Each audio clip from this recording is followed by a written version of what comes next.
feel like I live more at Ace and Lowe's than I do at other hardware stores. Just picked up some fabrication stuff.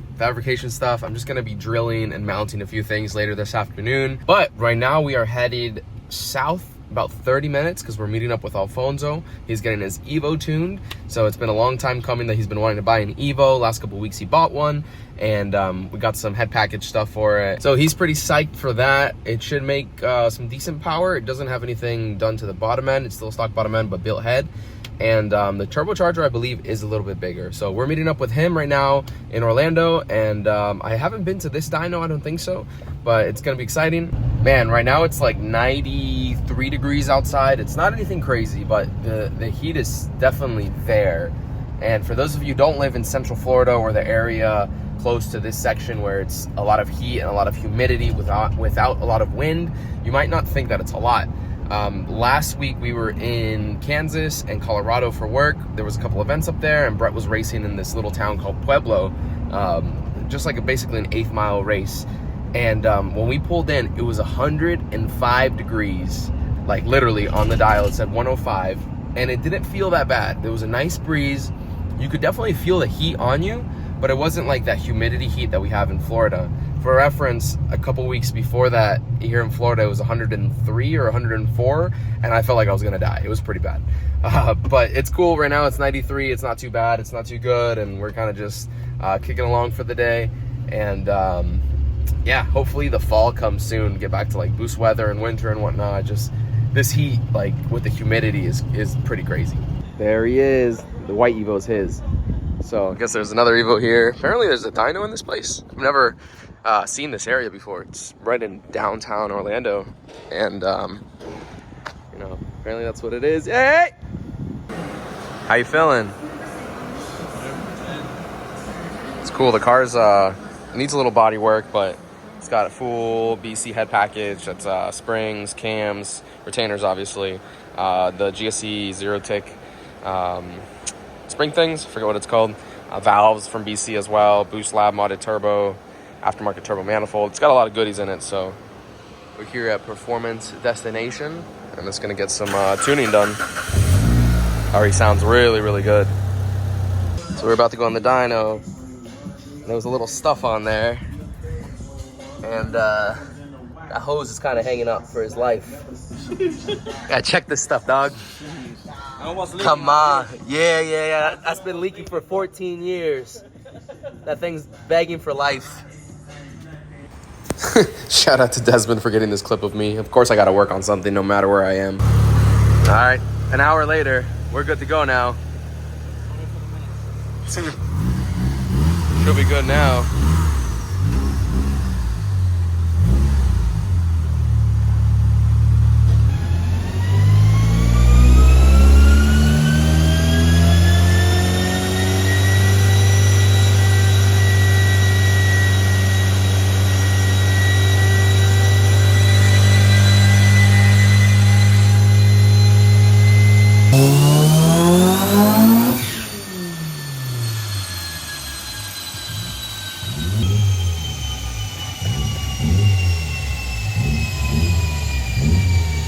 So far the car made 440? 445?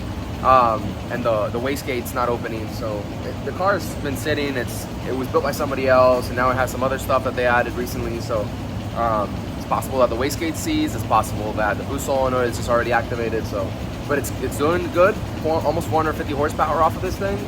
I think that's gonna be plenty for Alfonso, and he's gonna change a few things real quick and do another pass and see if it reacts differently. Look at that curve. That's a nice line right there. 445. 359 foot-pounds of torque. It's moving pretty good. He's so happy.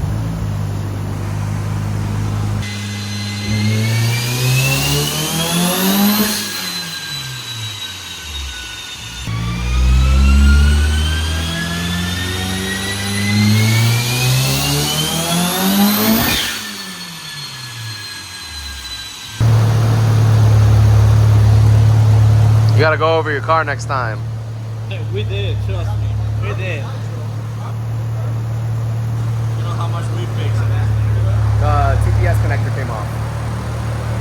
What? Doing good. The man right here making it happen.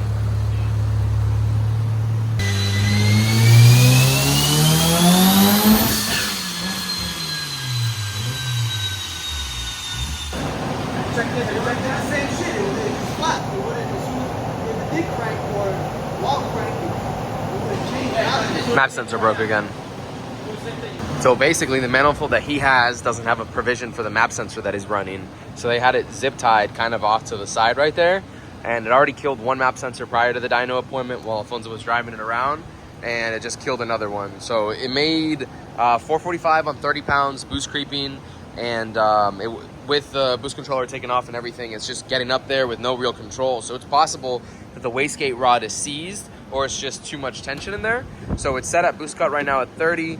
And there's a couple other things he needs to go over. Like the front O2 sensor needs to be changed. The map sensor needs to be changed, obviously. Possibly get a different intake manifold that has the mount for the map sensor. And then a couple other things like routing the wiring for the boost controller and go from there. Just a couple things that need refined on it. Didn't even like, it's not even near its like max efficiency zone. So it means it's still gonna make more power. So whenever you see a car where the graph is coming up like this, and then you start seeing it kind of carry out straight, then that's when you start seeing, okay, that's how you want it to be. You want it to carry out straight. You know, right now it's peaky, so that means it still can make more. It still wants to make more, still wants to make more. It hasn't even laid over yet to carry all the way out. So for where you at for your what size cams? 266. That's not bad, you know. Usually something like this would be like on like a GSC cam, like a 272. So the turbo's working.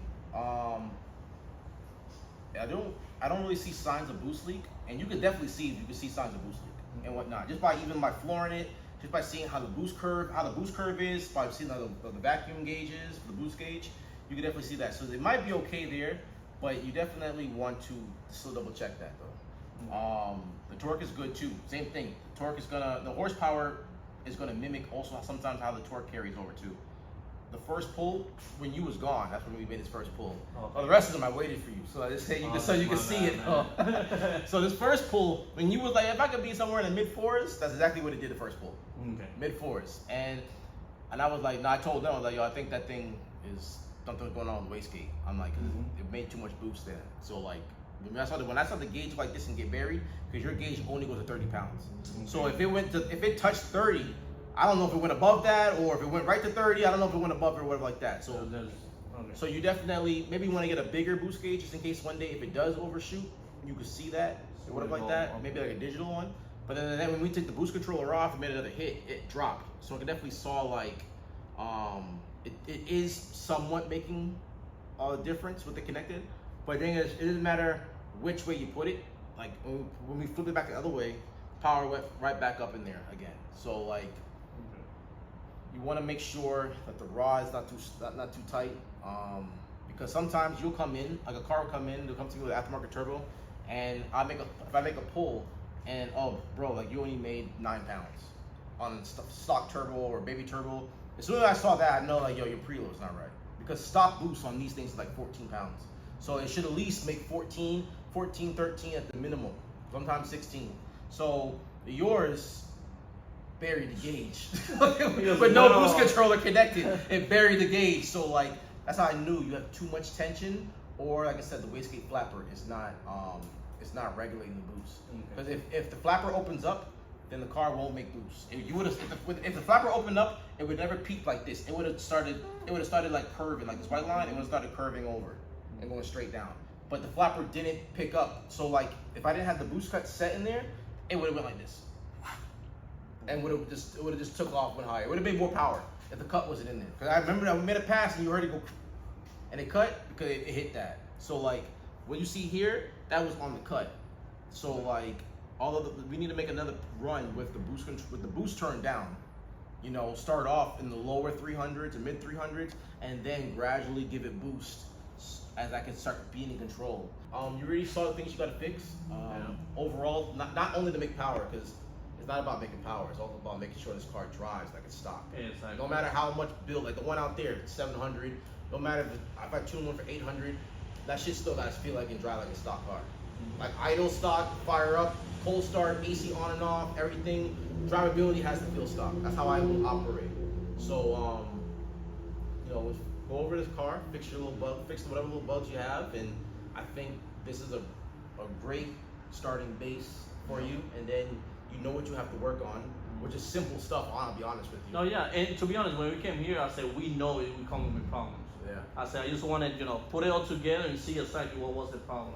All right, we left the dyno. Alfonso and Javi are headed back to Palm Coast, and I'm heading back home to do some stuff on the Integra. But before we head to the Integra, I need to make a special stop because it's around that time of year that this company starts selling something that I like. So you can see what that is for yourself. Damn, the whole squad. I'm happy I have a daily and don't have to have hot cars running the truck. The cops are straight up having a little car meet out here. It's pretty funny. Oh, and by the way, if you're about to judge me for this, I don't care. Thank you for choosing Starbucks. How are you today? Hey, how's it going? Good, thank you for asking. What can I get started for you? Ice grande pumpkin spice latte, please. One iced grande pumpkin spice latte. Would like to complete your order for today? And a cup of water. And 1 cup of water. Absolutely, gotta stay hydrated. Thank you. 34. We'll see you here. Appreciate it. It's that time of year. I feel so lame right now. So lame. They're pretty good though. Can't go wrong with a nice pumpkin spice, my inner white girl. All right, let's see.